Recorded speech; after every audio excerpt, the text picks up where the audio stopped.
What's up, y'all? Welcome back to Pillow Talk. My name is Shane Wilson, and as always, I am your host. And here with me today, I have a very special guest. Now, this guest is actually the father of one of our previous guests, Miss Destiny Musgrove, my girlfriend. So yes, this is my future father-in-law, JJ Musgrove. JJ, say hello to the people. Hello. So I have a lot of interesting questions to ask JJ. I will say Destiny helped me come up with some of these questions. That makes me kind of nervous. There's a question later in here that Renee gave me to ask you. That makes me very nervous. So we'll just dive right into it. Okay. The first thing is, so Destiny has always told me that you've told her to not end up with a weirdo. So how disappointed are you when you look at me and you look around this room that she just blatantly defied you? Okay, so let me give some context. I didn't exactly tell her don't end up with a weirdo. Okay, I mean maybe kind of, but Destiny is kind of a weirdo in a good way.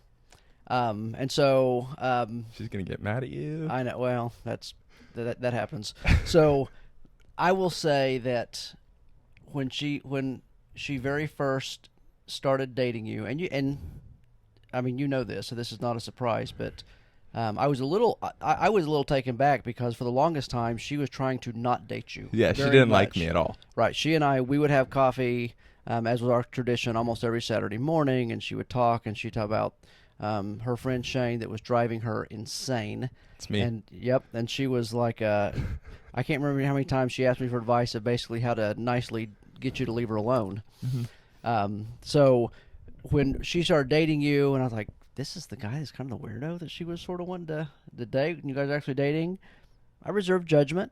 So since we've got to meet you, you're definitely different, but you know what? That makes life more interesting. So I would say, as far as level of disappointment, none at all. Not a bit disappointed. I appreciate that. Absolutely. Better me than a jerk, I guess. You know. No doubt. Now, and I of course told her, you need to marry someone that loves Jesus and that loves you and that's nice to you, which obviously you do that. I quite check well. all those boxes. All the boxes, the important ones. All right, I'll take that. Now, my next question is: this week, have you been cranking that Soldier Boy, or has it been cranking you? You know, I would say this week I've been cranking pretty good. Yeah. Yeah. Would you like to divulge? What have you been? How have you been cranking that Soldier Boy this week? Just been a good week, getting after it, hustling. I had a good week at work.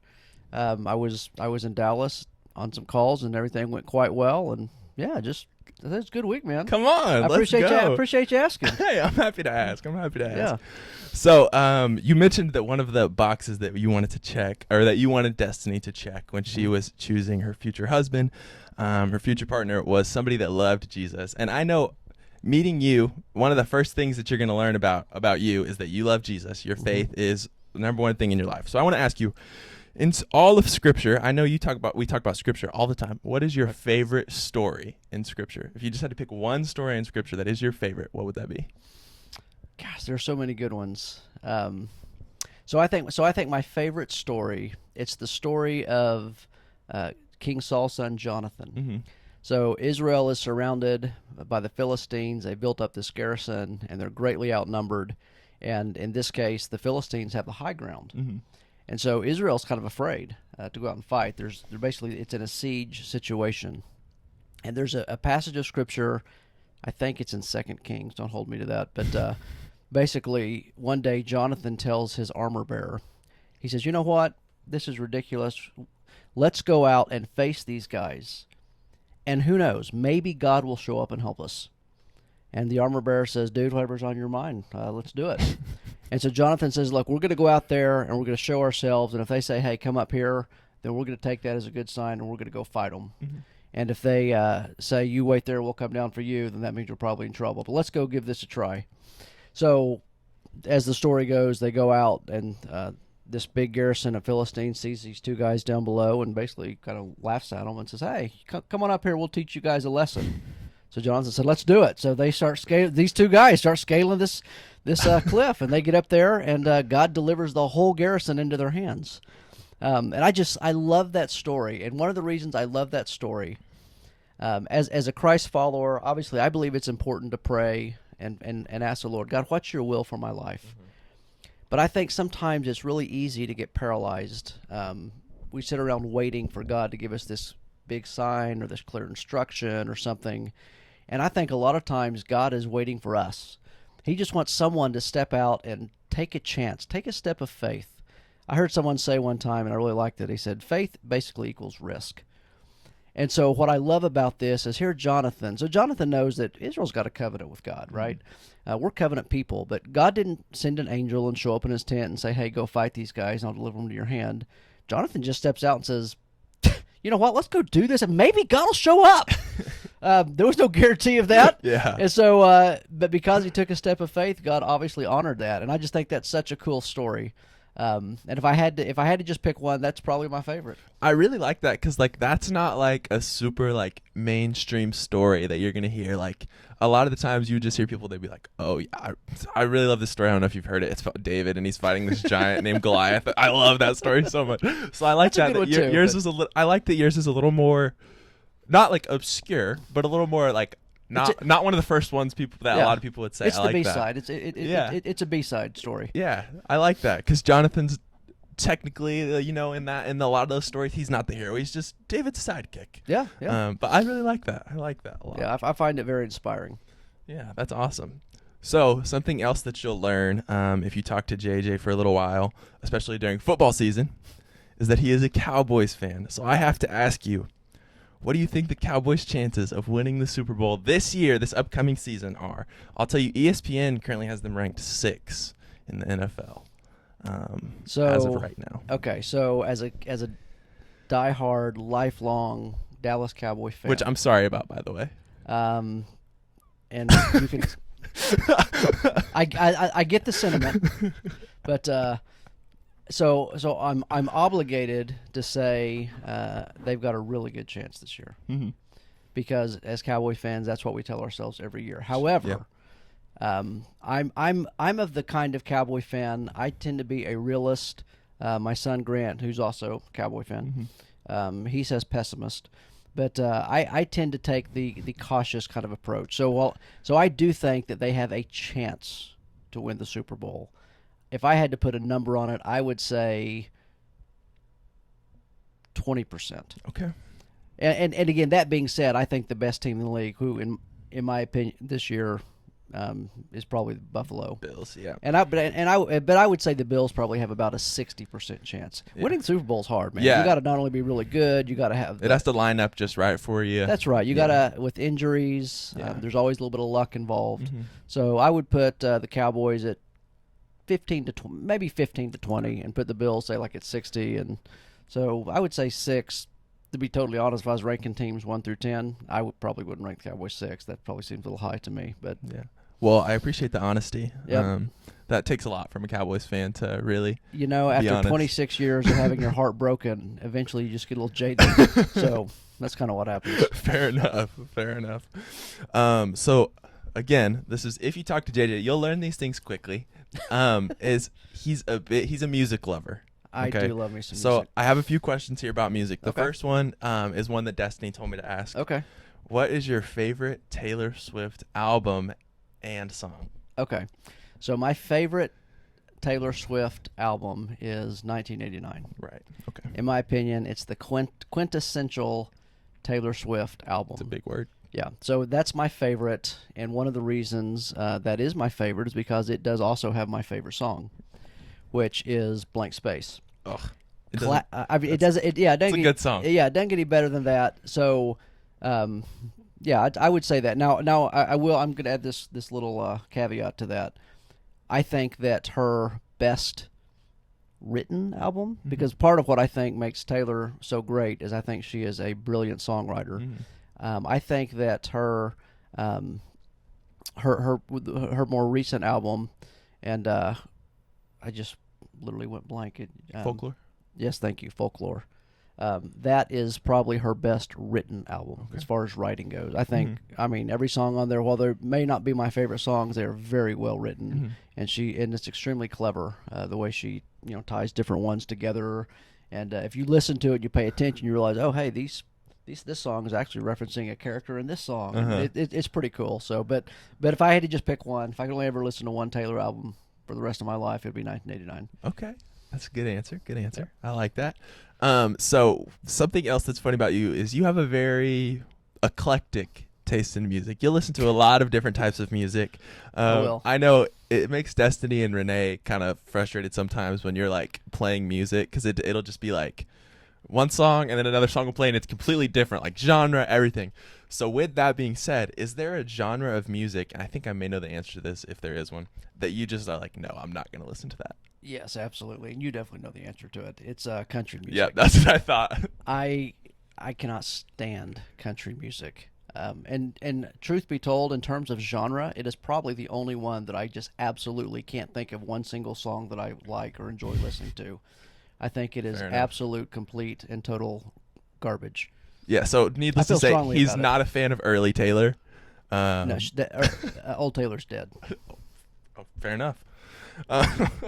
So you also, I know Destiny has gone to a lot of concerts, and I know that's kind of been something that she's picked up from you. Yeah. So I know you've been to a lot of concerts throughout your life. Yep. What are the two most like vastly different concerts that you've been to? So it's like one of them is way over here on this side of the spectrum, and the other one is way over there on that side. Gosh, that's a good question. I have to think about that. I've been to a lot of I know you've concerts been to a over lot the of years, concerts. A lot. So there's a couple of ways that you could approach it. I mean, I've been to a concert. I mean, I remember this was years ago. I went and saw a guy named Carmen. You know who Carmen is? Mm-mm. So Carmen. Are you dating yourself right now? Yes, very much so. So Carmen he was a Christian singer-songwriter guy. He was sort of I'm trying to think of someone to compare him to. I wouldn't say he was a Christian Ed Sheeran because it was a little different sound. But he was like way back in the early 80s. But most of his best concerts was basically him just standing up there with an acoustic guitar playing and singing. And some of his stuff was funny. It was very insightful. Yeah. And obviously very, very Christ-centered. And so I've been to that. And then recently I went and saw Chevelle and Korn. Okay, so I do remember when you went to that. So I would say those two are vastly different. So, you know, you can look at it genre-wise like that. Some of my favorites that are different, Destiny and I, of course, we've gone and seen Taylor, and she was great. I went here recently and saw, there were several bands, a band called Era, The Devil Wears Prada, and Beartooth. I'll let you guess what kind of music that those bands play. That was a great concert, but needless to say, completely different experiences. Okay. Interesting. Yeah. So, if somebody looked at you and they said you can only listen to these 5 artists or bands for the rest of your life, what 5 would you pick? And I know that's a tough question. Man, that is a tough question. So any album that those particular bands you can listen to anything on that album, on that artist or that band's discography. Anything on there you can listen to, but it's only 5 of those. I like you threw in discography. You like that? I do. Discs don't really exist anymore, but that's nice that you threw that in there. Hey, that's the technical term. Yep. Okay. So all right. So I would have to say Chevelle would definitely be on that list. That if I had to pick a single favorite band, that's probably them. Okay. So they would be on the list. I'd have to put Taylor Swift on the list. I love me some Taylor. Love to hear that. Yep. I would probably put Need to Breathe. Mm-hmm. Don't know if you're familiar with you guys those just went and saw them recently. Yeah, they were great. Yeah. They were so good. I'm trying to think of all the different genres I enjoy. Try to make sure. You got to kind of cover them a little bit. Yeah. Make sure you get a little bit of all I'm of assuming that. you probably want like some Toby Keith or something because I know you want to get your country music fix. Oh my gosh. I would give up one to never have to hear that nonsense again. So all right. So Need to Breathe, Chevelle, Taylor.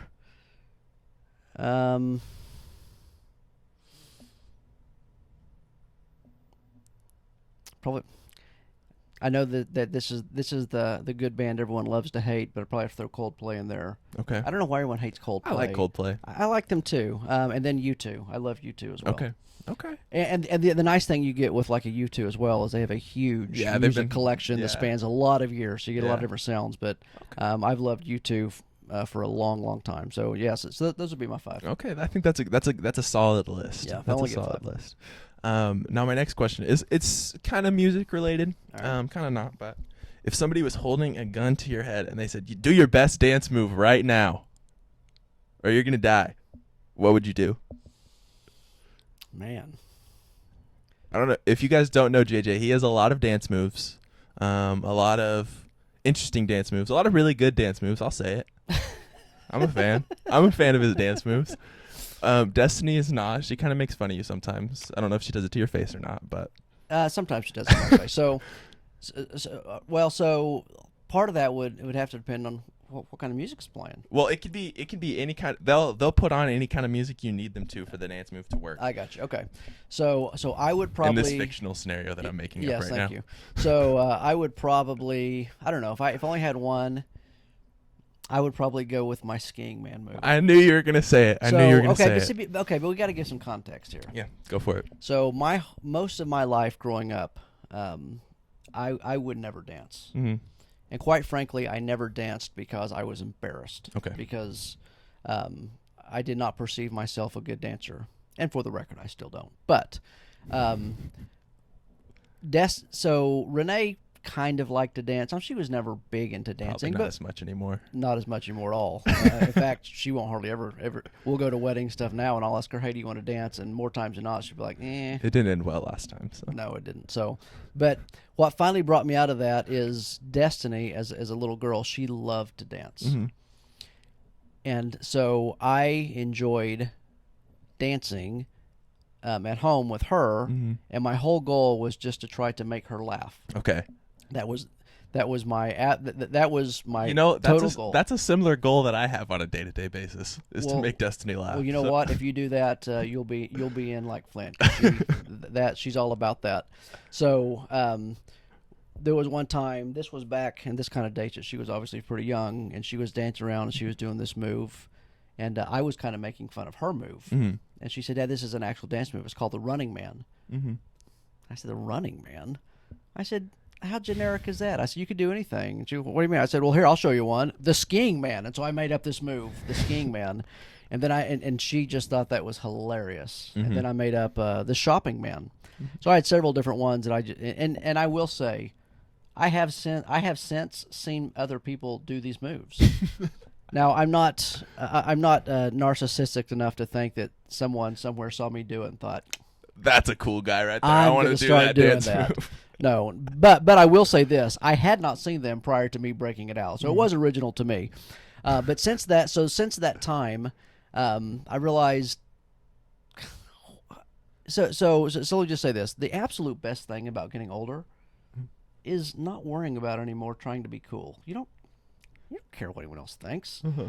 So whenever I dance, whether it's at a wedding, whether we go out with friends, whatever, so my entire motive in everything I do to dance is either to make Destiny laugh Mm-hmm. or make Renee usually Renee smile. She doesn't so much laugh at it, but at least make her smile. But that so for that reason, that's why my go-to move would be the Skiing Man. Okay. And yes, I know Destiny sometimes mocks it, and that's fine. Again, my whole goal in doing it was just to make her laugh anyway. Okay. So, guys, if you guys stick to the end of this episode, I'm gonna see if I can convince JJ to do the Skiing Man. Oh my gosh. And I'll put it at the end. So if you don't want to watch the whole thing, that's really rude of you, but you can just fast forward to the end and watch that. But I have a feeling if you're still watching 18 minutes in, you're probably just gonna watch the whole thing. Probably. You're either probably Destiny or my mom if you're watching this far in. So, so now this next segment is called Questions from Destiny. Like I said, she helped me come up with a lot of these questions, Okay. but these are questions that I said, "Hey, do you have any ideas for questions I should ask your dad?" And these are just some that she listed off. And so these questions come from Destiny. The first one: describe your perfect meal. So JJ, you can find him in the kitchen very often. You can find him watching cooking shows. He loves to cook. He loves, I'll say, the art of cooking, because I think it is an art. Absolutely. And so describe your perfect meal, whether that's a meal that you would make, a meal you would order, that's up to you. So that's interesting. If I just had a go-to meal that, so when Renee and I first got married, she did most of the cooking back then. I do most cooking now. She's still a good cook. I just like it better than she does. And I hadn't really discovered my love for it at that point. I cooked a little, but not much. She'd ask me, "So what do you want for dinner?" I'm like, "I don't know." She'd, "Well, you got to tell me something." So I'd always tell her beef Wellington. Okay. because beef Wellington is one of my favorite things. So maybe a really good beef Wellington. But that being said, the way you phrase the question, this is how I'm going to answer it. Mm-hmm. My favorite meal that I think I've ever eaten was at a restaurant in Chicago called Longman and Eagle. And Okay. if you're ever in Chicago, you should definitely check them out. It's fantastic. And the meal, it was a porchetta. I don't know Are what you that familiar? is. So, okay, I so don't. so porchetta is a cut of pork. It's Okay. part of the pork tenderloin, Mm-hmm. but it still has some of the. It's so the part of the pork they turn into bacon. Mm-hmm. Okay. It's still attached. So typically, what you do is you take the butcher, they'll take the pork loin and separate that. You put this part is bacon, this part is pork loin, but they're actually attached. Ooh, that sounds good. Yeah, but so they're still attached. Okay. So they cooked this porchetta, and they served it on a bed of bacon and corn risotto. Oh my goodness. And then they had like this. It was some kind of. So I would guess it was probably parsley and garlic, blended with a little bit of olive oil. They drizzled over the top with some microgreens, and I'm telling you, it was just. It's way better than I was able to describe it because it was so tender, and you had a little bit of the crisp, the crunch from the part of the bacon part of it on it, Mm. and I mean just so much flavor. Texture was great. The flavor was delicious, smoky. Just it was incredible. Okay. It was amazing. So I would say that was like the perfect meal. If I can only ever eat one thing again, and I had a chance to have that again, I would do it. Okay. I So think that's a good answer. it was great. I will say a lot of the times, if we're going somewhere or if JJ is cooking, I'll be like, wow, this looks great. Can you tell me what it is? Because I have no idea. And then he'll tell me what it is, and I'll be like, wow, I still don't know what that is. Can you explain that to me? So I'll say my palate has definitely started expanding since I've started spending time with you and your family. That's why you now refer to it as the art of cooking. The art of cooking, That's right. exactly. So this next question, keep in mind, this is from Destiny. Yeah. What does a box salesman really do? Is that really a real job? So I think I know what this. So I'm assuming she's probably asking this because my whole life growing up, she'd ask me, "What are you doing?" I said, "I'm a box salesman." She's like, "No, you're not. I think you're like secretly in the CIA." That was the next thing she said. Is Okay. it just a cover for being in the CIA? Uh-huh. And she'd say that because I would like travel and stuff. She's like, "Oh, he sells boxes. What?" And They're just there already. right. And I mean, I kind of get it.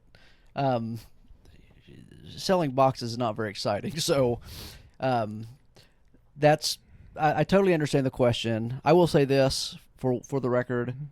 I couldn't care less about boxes either.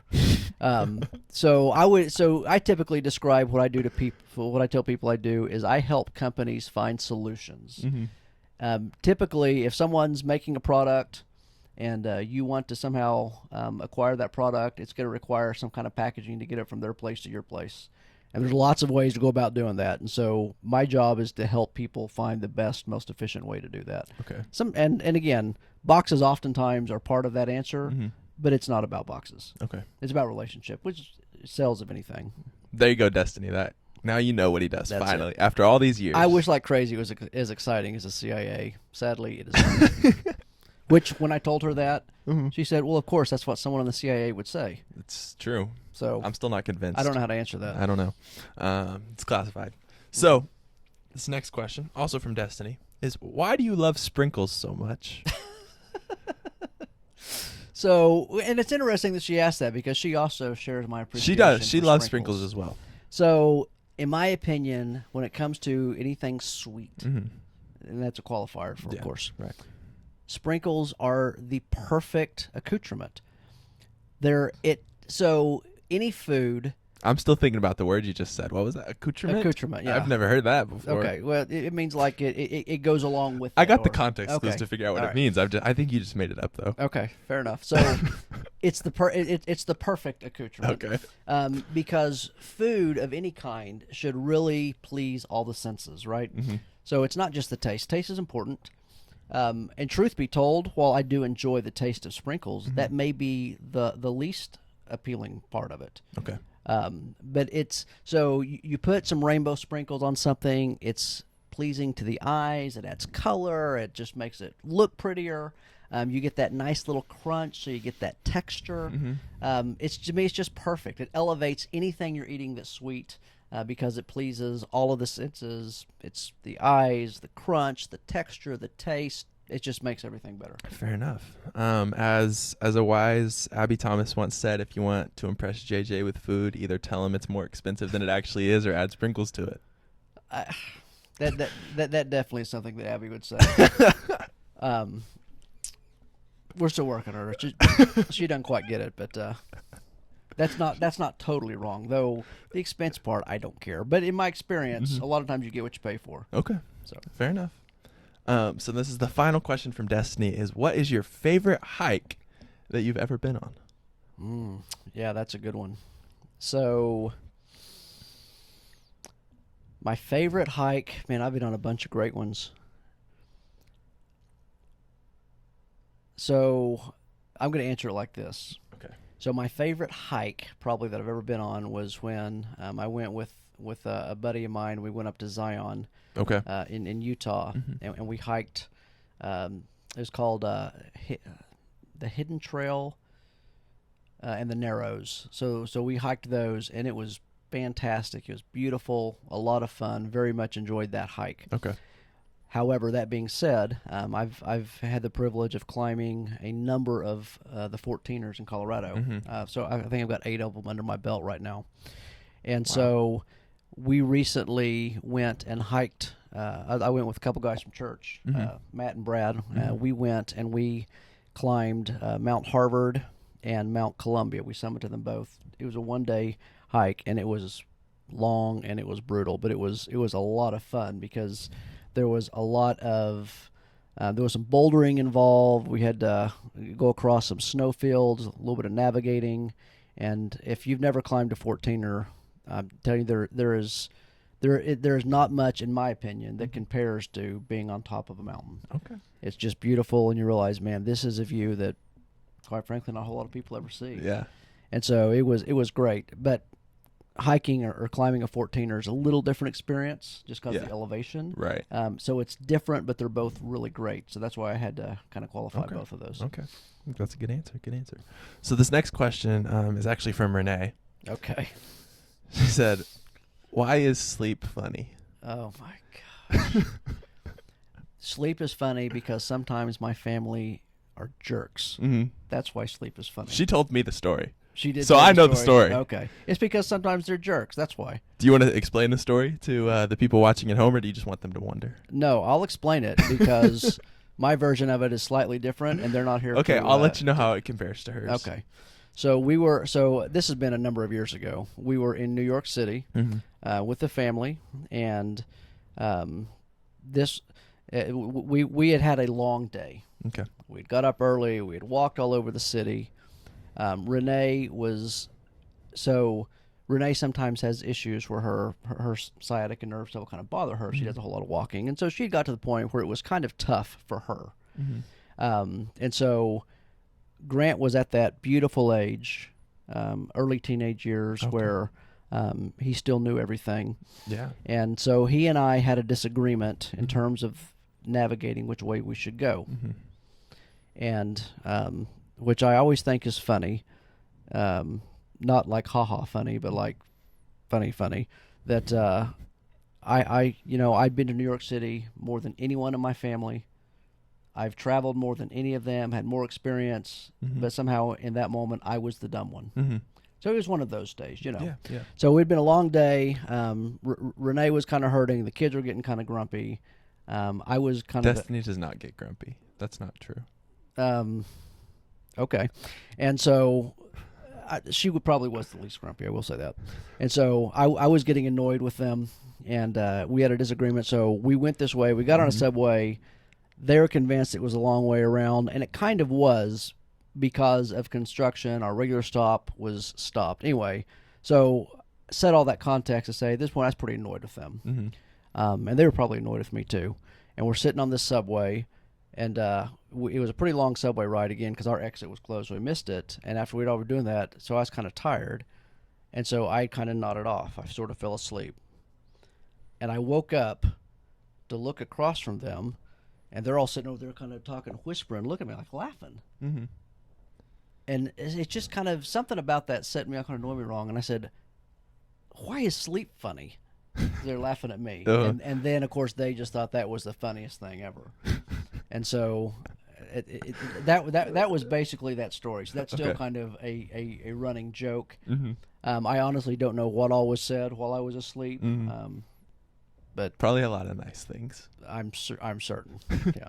So I will say Renee's side of the story, and I think it's okay for me to tell this, so please don't fire me, is that you and Grant got into a disagreement on which way to go. Yep. And they went on the way that you said. Yep. But then you were wrong. I was wrong. And Grant was right. I was wrong. Well, okay, now wait a minute. Hold on. I'm just telling you the story that was told to me. Right, which is their side of the story. But here's why that's a bunch of baloney. Mm-hmm. Watch the language, please. I didn't say it was going to be the quickest way back. Okay. What I said is it's the shortest way if we catch the subway right here. Mm-hmm. Because Renee, it was hurting her to do much walking, and the way Grant wanted to go probably would have been quicker, but she was going to have to walk a whole lot more. Okay. And so my goal, and that was part of what irritated me too, was she kind of took his side on this, and I did that to try to help her. Yeah. And then it did end up becoming longer because for whatever reason, the stop that I was planning on taking, they had it closed for some reason. So it did take longer. Okay. But my whole point of it was not that it was going to be quicker; it was going to be less walking for her. Okay. So, anyway. All right.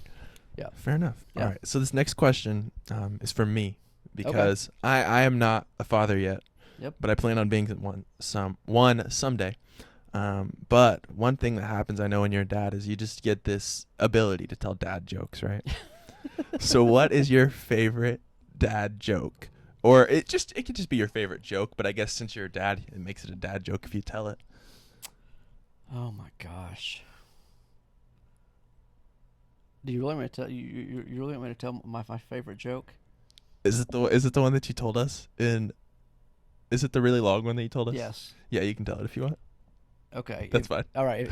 If your viewers stick with this, they're in for it. Let's see what the viewer retention rate is during this part of the video. Okay. So this is my favorite joke of all time. Okay. To me, it's just brilliant. So it starts with these two racehorses. Mm-hmm. I'm going to call them Joe and Fred, Okay. just to make it simple. And Joe and Fred, they grew up together. Not Secretariat and Seabiscuit. No. This is these are guys a little more obscure, but they had distinguished careers. Okay. Joe and Fred, they were they would frequently meet each other on the racehorse circuit. Mm-hmm. They'd race against each other for years, and they kind of became friends. Yeah. But Joe won every time they Fred never beat Joe their whole life. And so finally, after years and years of running together and all this stuff, they both got to the age where it was time to put them out to pasture. Yeah. And so they retired. And as luck would have it, they ended up in the same pasture. Mm-hmm. And so, they're good friends. They were enjoying their golden years, if you will. And they would talk and stuff all the time. And one day they were talking. Fred said, "You know what, Joe? You and I, we've been friends for a long time." And Joe said, "Yeah, we have. It's been good to get to know you over all these years." And Fred said, "But I got to be honest, Joe. Something kind of bugs me." And he said, "What's that?" And he said, "Well, all these years you and I raced together, and I had a pretty good career, won some races, but I was never able to beat you. And that's just been like a nagging thing for me." Mm-hmm. And Joe said, "Well, Fred, I'm sorry, dude. I had no idea that you felt that way. Shoot, if I'd realized it meant that much to you, I could have maybe held up even a little bit and let you win or something." And Fred said, "Well, do you think maybe we could race sometime now and, see if I could beat you, or maybe even, hold up a little bit and maybe let me win one?" Mm-hmm. He said, "I think that would really, kind of boost my confidence." And Joe said, "Of course, Fred, we're friends, buddy. I'd be happy to do that for you." Yeah. He said, "Okay, great. Well, friend. yeah, let's do it." And so they did. So they decided to set up a race the next day. They told some of the other animals, and people kind of came around to watch a little bit. And so they set up this race, and they're getting all ready, and Fred's loosening up. When you get old, trust me, you got to do a little stretching and stuff before you go running. Mm-hmm. And so they started doing that, and the day came, and they got ready to go. And so, they had a little starter there that on your mark, it said, go. And, man, they take off, and they're running across the pasture, and it's kind of neck and neck, back and forth, neck and neck, back and forth. And Fred gets a little bit out in front, and so he's thinking, finally, this is it. And at the last minute, Joe kicks in the afterburners and goes right past him and wins the race. Yeah.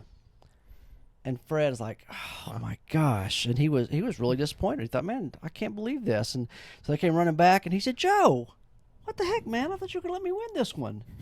She's like, Fred, I'm sorry. It just really, I don't know what came over me. It was so right at the last minute. I mean, I was thinking, okay, good, Fred's going to win. And then it's like, I just, without even thinking, it just kicked in. He's like, man, that really stings. I thought, he said, look, Joe said, Fred, dude, I'm sorry. I didn't mean to do that. Let's give me another chance, and let's race again. We'll set up the race next week. You can do a little training and stuff, and this time I will let you win. Okay. In fact, if you want, I'll even give you a head start. He said, no, you don't need to give me a head start. I mean, I want it to, be somewhat competitive, but gosh, it'd be great to actually win one. Yeah. Okay, you know what? We're friends, so we'll do that. So sure enough, they get ready the next week, and Fred's doing some training and getting himself mentally prepared, and loosening up, and he thinks, okay, finally. This will check the box. This will be what really makes life complete for me. Yeah. So next week they decide to meet. They get ready. Same setup. Everything's ready to go. Got the starter. Boom. Fires the pistol. This time Joe kind of holds back just a little bit to let Fred, kind of get out of the gates quicker. Think maybe that'll help. Yeah. And so they're going, and sure enough, Fred's leading pretty much the whole way, and he's almost there. But once again, right at the last minute, Joe kicks in the afterburners, and I mean by a nose, barely beats him. I mean, Fred is beside himself at this point. He's like, man, he's doing this on purpose. Yeah. He just can't let me win. And so now Fred's kind of mad. Yeah. And so Joe comes back and he says, Fred, I know, man, I'm sorry. I meant to just try to get close and let you just win by a nose. I thought that would actually make it better if it was super close. I apologize. I didn't mean. And he's like, man, I don't know, Joe. This I don't know how we can be friends after this. And Joe's, Fred, dude, trust me. I'm not trying to hurt your confidence. I don't mean to. Give me one more chance. He's like, man, I don't know. To be honest, this has made me feel worse, not better. He said, I know, and I'm sorry about that. If you give me one more chance, I promise, this time for sure, I will let you win. No doubt about it. And so Fred was kind of hesitant. He wasn't sure if he could trust him, but he finally said, okay, all right. This one last time. And so they got everything ready, and they told everyone about it. They want everyone to see this because Fred's like, okay, this is it, man. I mean, we're either going to end friends, and I'm finally going to get that win, or I'm done. Yeah. So they get ready. They're telling everyone. The big day finally arrives.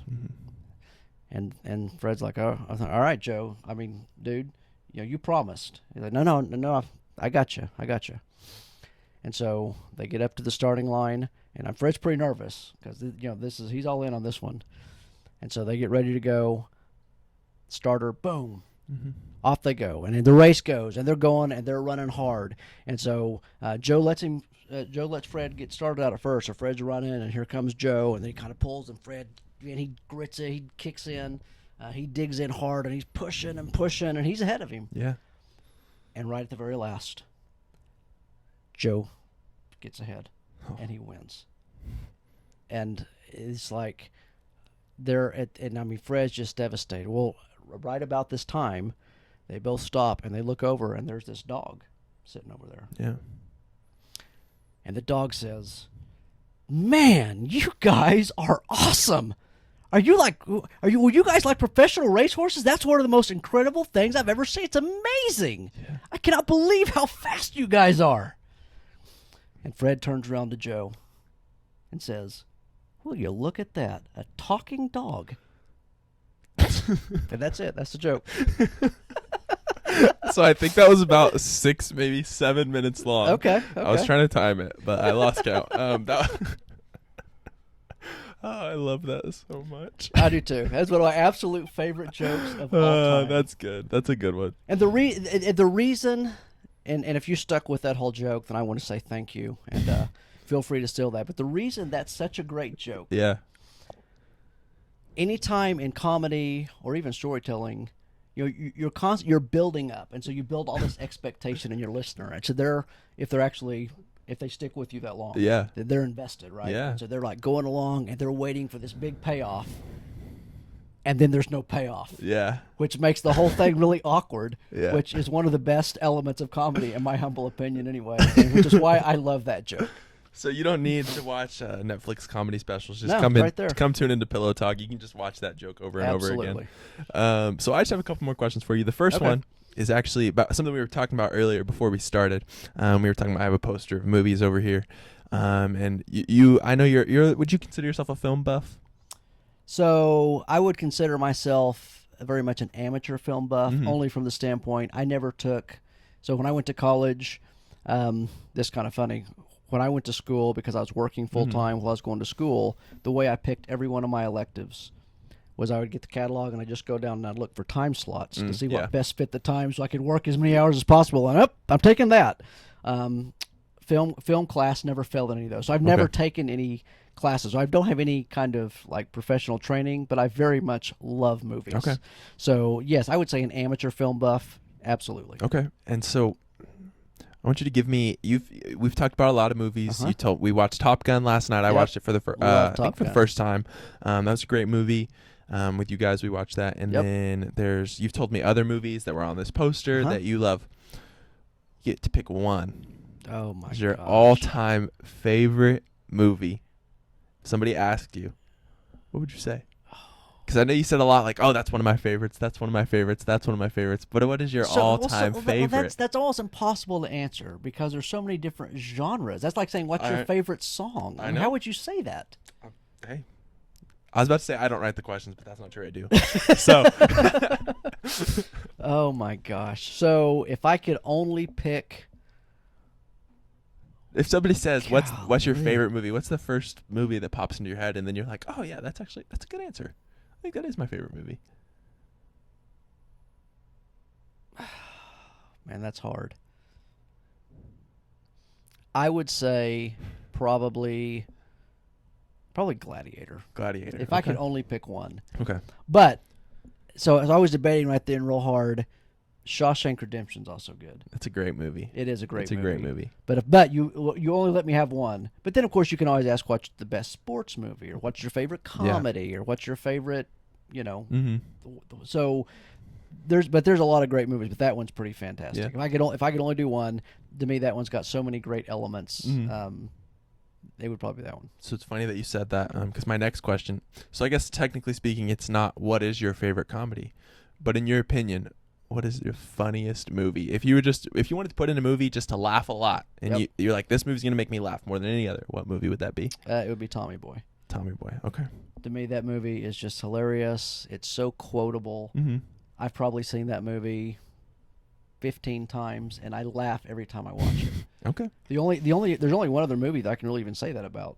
Yeah. Now, there's other movies I also really like, but Yeah. ones that still, even already seeing it, even though it's coming, it's still funny, is Monty Python and the Holy Grail. Okay. That one also makes me laugh out loud. Okay. There you go.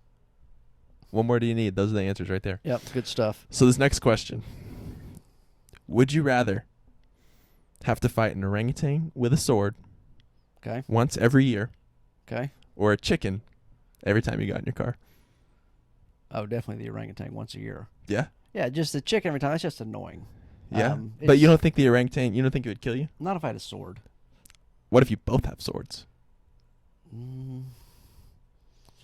So I would still choose that because I think of it like this. One of those times he may get me. Mm-hmm. But if I had to fight a chicken every time I got in my car, I'd probably wish I could die. Yeah. That would It's just a get lot. really old really quick. Yeah, that's just a lot. Yeah. Yeah. Okay. Fair enough. It's a good answer. So 2 more questions. This last one. What is the most embarrassing story about Destiny that you could tell right here that's going to be posted on the internet? But the most embarrassing story about Destiny. And I can see the gears turning and you're trying to decide which one to pick. No, I'm just trying to think of one. I will say Destiny doesn't really get embarrassed. She doesn't. But if you had to pick one story and you're like, that one would embarrass her, what would that be? I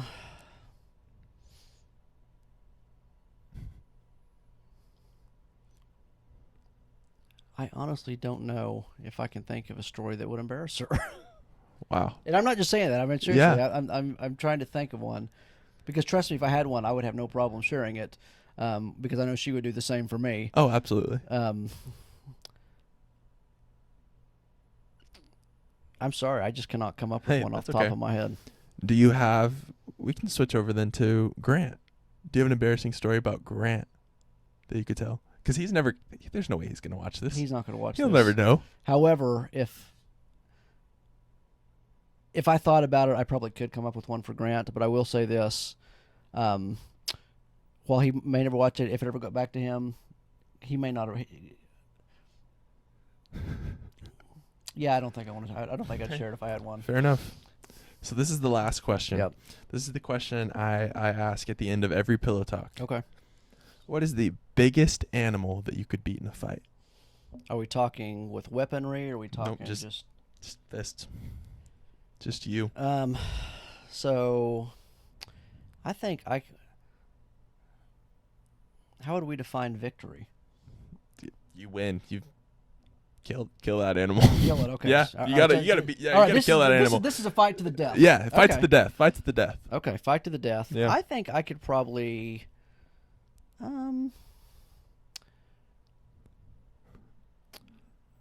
the biggest one. I think I could probably take out.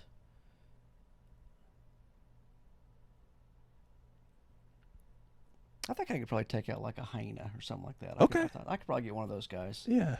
Okay. I respect that answer. That's a good answer. I think I could beat a giraffe in a fight. See, I don't know if you could, because I think you would have zero chance of killing that guy. That's why there's asked the question. I think I could. Without a weapon? How? Yeah. What would your methodology Snap be? its neck. You would snap it, dude. You could barely reach its neck. No, I'd jump up there. And that's the I'd bottom climb of it. As long as that neck is, which part do you think you'd have to break in order to end him? I don't know. The middle. I don't know. I don't think you've thought that through. I don't think there's enough leverage. I've thought about it a lot more than you think. I don't think you would have Which enough. is really morbid, but That it's is- okay. That's kind of a weird thing about Yeah. you. I don't know that you would have the leverage to snap a giraffe's neck. That being said, he retracts his earlier statement that he has zero disappointment that Destiny ended up for the win. So that was my last question for But you. if you could snap a giraffe's neck, then I would be that much more impressed. That would be pretty impressive. Yeah. That would be pretty impressive. Yep. So that was my last question for you. Okay. So unless you have anything that you'd like to say to the people, any questions you'd like to ask. If there is all I anybody have. still watching at this point, outside of Destiny or your mom, I would just say thank you for watching. Yeah.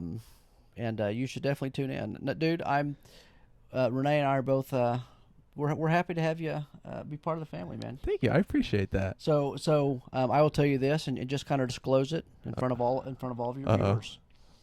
So while I'm not a bit disappointed, you asked me that question. Mm-hmm.